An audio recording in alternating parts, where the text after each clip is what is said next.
hút hô krong cả nghiệp còn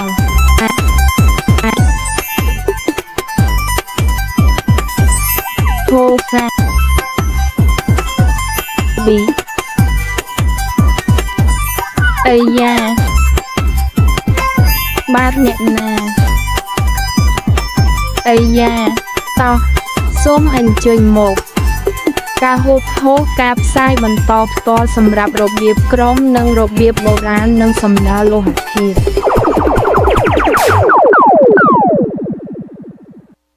ra Trung riếp xu to mốc nì dê sầm ngô ẩm pi ti mùi đặc mô ra rè lá nơi không nôm đồ nát rùi đặc tâm bà ráng rùi đặc tâm so rùi đặc vứ chô chanang rùi đặc tâm bà ráng rùi đặc này khá nơi tâm so rùi đặc tập bên po chô chanang rùi đặc slực tâm chô cha rùi cân chi tô rùi đặc sao sụt nâng chi tô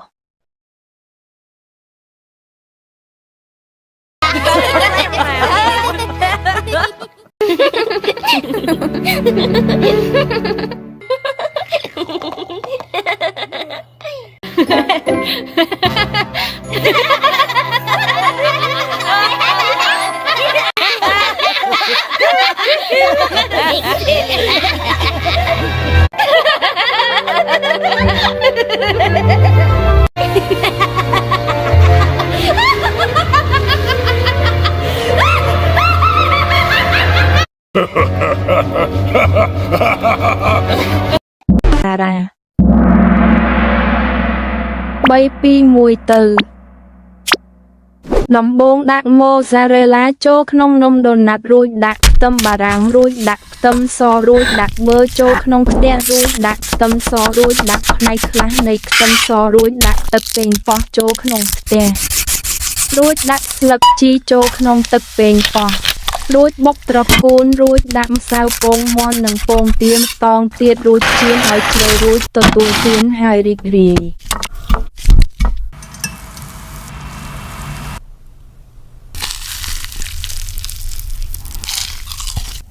xì nốt tì bê tân hai phong đa tha trắng khi mà lại nhắn mũi biคือជាក្រុមគ្រួសារដែលមានច្រើនជាង400ភាសាពី2បន្ទាប់ពីឥណ្ឌូបរពក្នុងចំនួនអ្នកនិយាយដើម3មនុស្សប្រហែល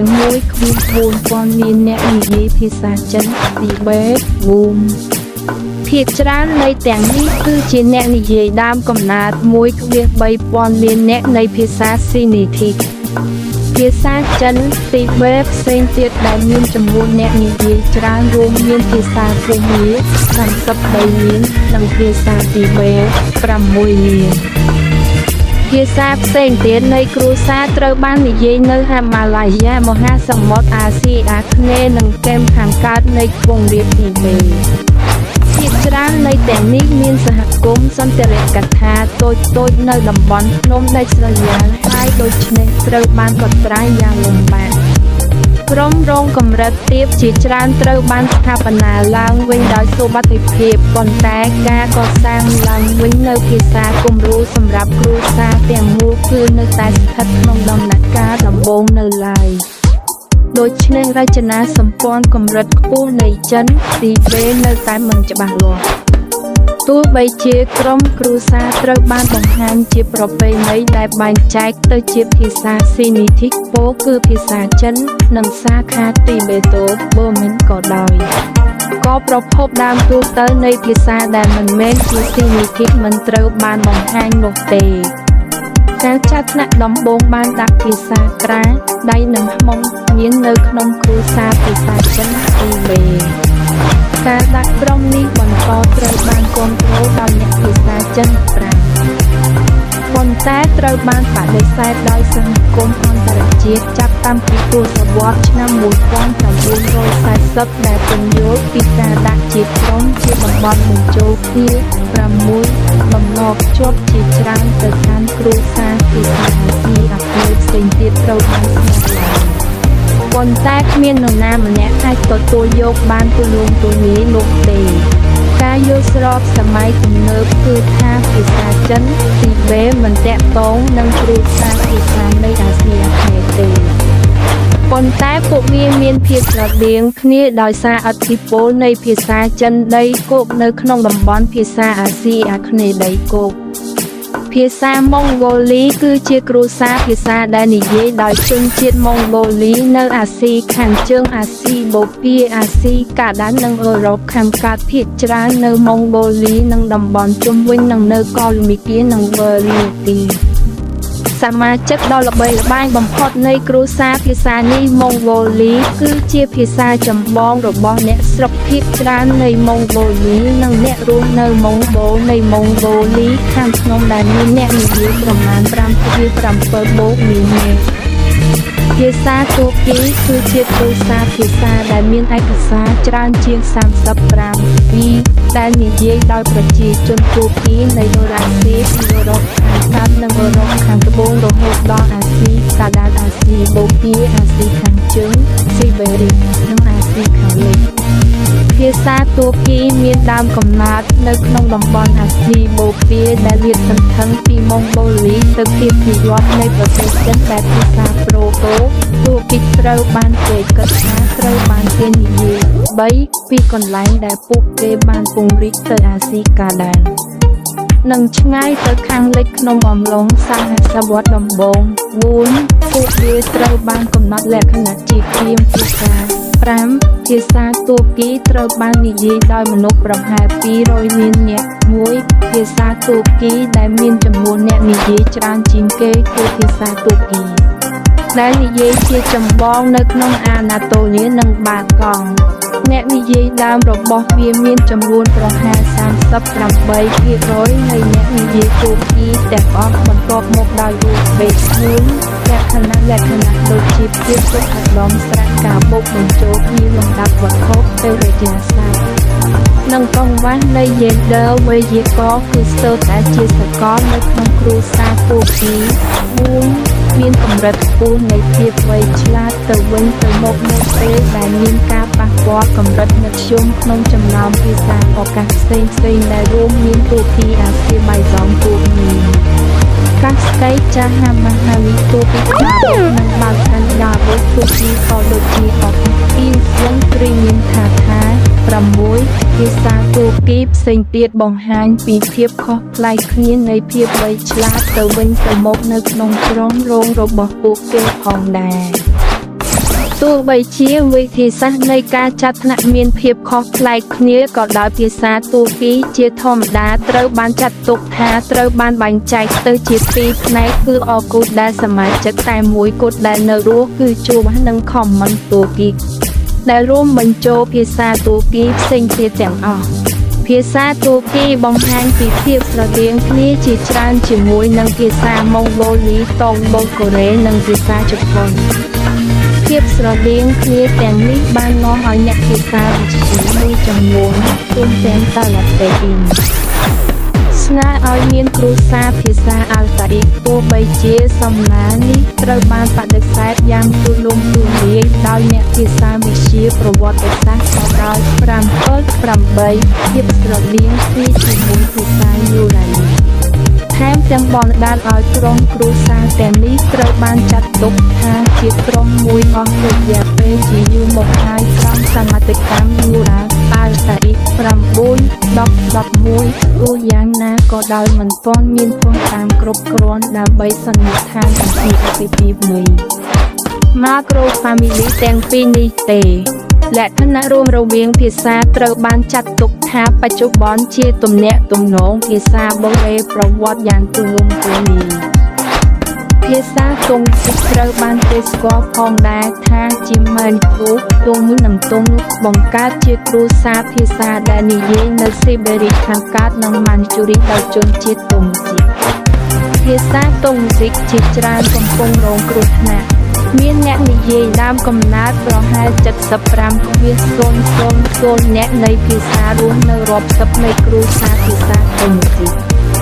ពាក្យតុងស៊ីកគឺមកពីពាក្យក្រៅសម្រាប់ប្រជាជនទីវ៉ាន់ទូវ៉ានពីដែលប្រើដោយយ៉ាគុតុងភាសាតុងស៊ីកក្រៅបានគេភាសាកូរ៉េគឺជាភាសាគ្រួសារតូចមួយដែលមានភាសាកូរ៉េនិងជេជូក្រោយ យមកទៀតត្រូវបានពិពណ៌នាជាញឹកញាប់ថាជាគ្រាមភាសានៃភាសាកូរ៉េប៉ុន្តែមិនអាចយល់បានទៅវិញទៅមកជាមួយពូជកូរ៉េដីគោក Alexander Vovin ក៏បានស្នើផងដែរថាគ្រាមភាសាយោគជានៃភាគឦសានឆ្ងាយគឺតែត្រូវបានសម្គាល់ស្រដៀងគ្នាភាសាកូរ៉េត្រូវបានចងក្រងជាឯកសារយ៉ាងបរិបូរណ៍ចាប់តាំងពីការបញ្ចូលអក្ខរក្រមហាមួយនៅសតវត្សទី15 ការបកប្រែភាសាកូរ៉េមុនដោយប្រើអក្សរចិនគឺពិបាកបកស្រាយជាងពូជទំនើបទាំងអស់គឺមកពីជនជាតិកូរ៉េចាស់នៃរដ្ឋយូនីហ្សាយស៊ីឡាដែលបានបង្រួបបង្រួមនគរទាំង3នៃប្រទេសកូរ៉េអ្វីដែលត្រូវបានគេស្គាល់តិចតួចនៃភាសាផ្សេងទៀតដែលនិយាយនៅលើឧបទ្វីបមុនការបង្រួបបង្រួមស៊ីលិនចុងសតវត្សទី7ភាគច្រើនមកពីឈ្មោះទីកន្លែងភាសាទាំងនេះខ្លះត្រូវបានគេជឿថាជាភាសាកូរ៉េប៉ុន្តែក៏មានភស្តុតាងដែលបង្ហាញថាភាសាជប៉ុនត្រូវបានគេនិយាយនៅតំបន់កាដានិងភាគខាងត្បូងនៃឧបទ្វីបមានការប៉ុនប៉ងជាច្រើនដើម្បីភ្ជាប់ភាសាកូរ៉េជាមួយក្រុមគ្រួសារភាសាផ្សេងទៀតដែលភាគច្រើនជាញឹកញាប់ជាមួយទៅទៀតឬចាប៉ូនិកប៉ុន្តែมันមានទំនាក់ទំនងសែនដែលបានស្នើឡើងត្រូវបានបង្ហាញឲ្យឃើញទាំងស្រុងនោះទេទីទំព័រដែលត្រូវថា 3A ភាសាជប៉ុនឬភាសាជប៉ុន Ryukyu គឺជាគ្រួសារភាសាមួយមានភាសាជប៉ុនដែលនិយាយនៅក្នុងកោះសំខាន់នៃប្រទេសជប៉ុននិងភាសា Ryukyu ដែលនិយាយនៅកោះ Ryuki គ្រួសារនេះត្រូវបានទទួលយកជាសកលដោយអ្នកភាសាវិទ្យាហើយការវិវត្តដ៏សំខាន់ត្រូវបានធ្វើឡើងក្នុងការស្ថាបនាឡើងវិញនៅភាសាគំរូប្រូតូចាប៉ូនិកមួយការស្ថាបនាឡើងវិញបង្កប់នៃការបំបែករវាងជាភាសាទាំងអស់នៃភាសាជប៉ុននិងទូទាំងយុគទាំងអស់ប្រហែលជាមុនសតវត្សទី7ភាសាហាជីជូដែលនិយាយនៅលើកោះអាយស៊ូក៏ត្រូវបានរួមបញ្ចូលផងដែរប៉ុន្តែទីតាំងរបស់វានៅក្នុងគ្រួសារគឺមិនច្បាស់លាស់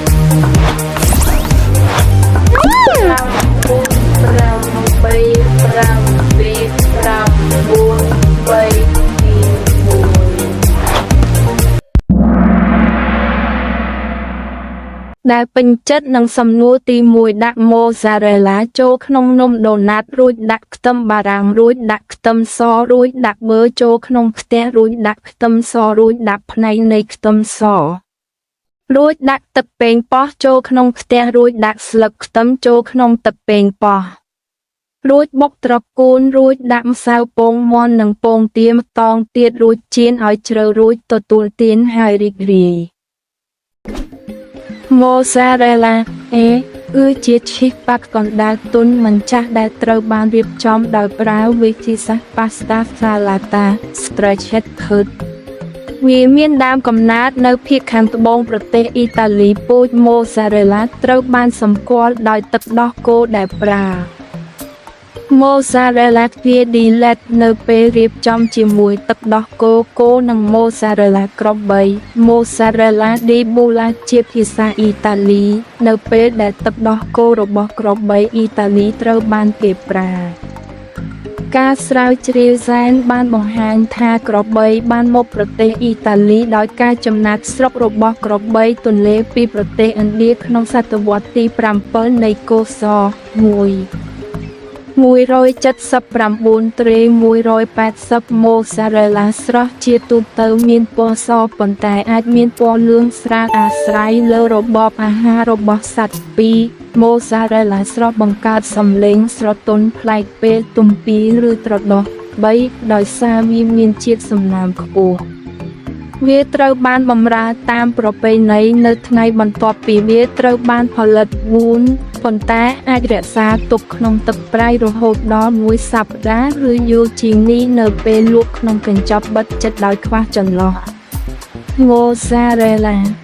ដែលមានសំណើមទាបអាចរក្សាទុកក្នុងទូទឹកកកបានរហូតដល់1ខែ5ទោះបីជាម៉ូហ្សារ៉េឡាសំណើមទាបខ្លះត្រូវបានលក់ជាមួយនឹងអាយុកាលធ្នើរហូតដល់6ខែក៏ដោយ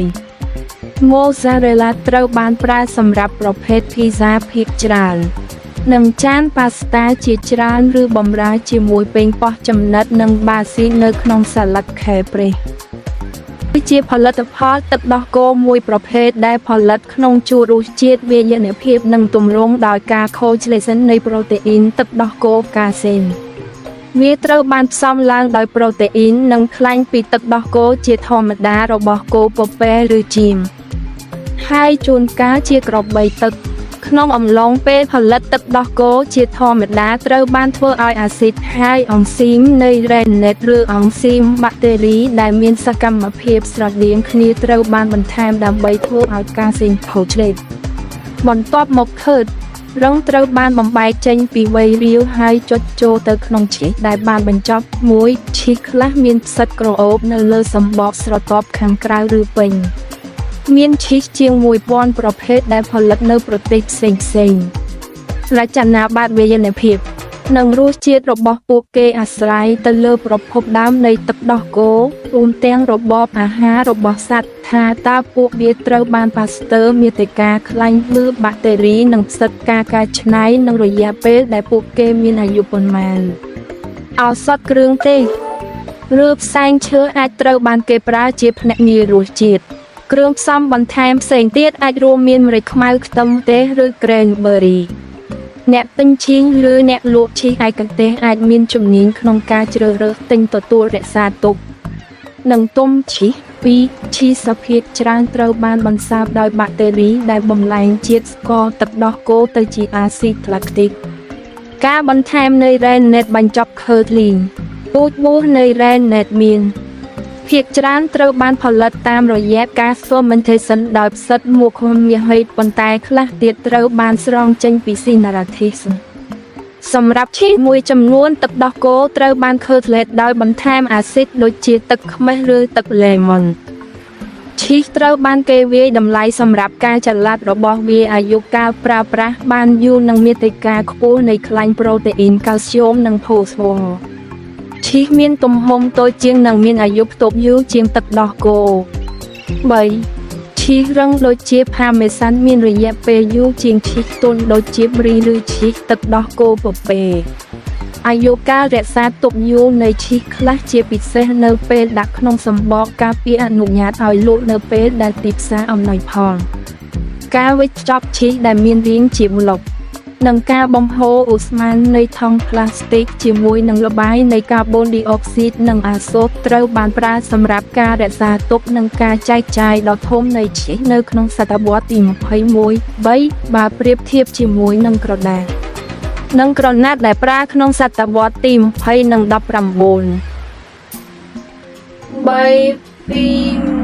2 1យើងទទួលបានវេទិកាសម្រាប់របៀបក្រុមសម្រាប់ចម្លើយពេលនេះដល់ពេលដែលយើងត្រូវលើកវាឡើងដើម្បីទស្សន៍ដៃពេលនេះវាជាការហូតបាត់បង់ការផ្សាយបន្តផ្ទាល់ជួបគ្នាពេលក្រោយហើយជួបគ្នាពេលក្រោយ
Thank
you.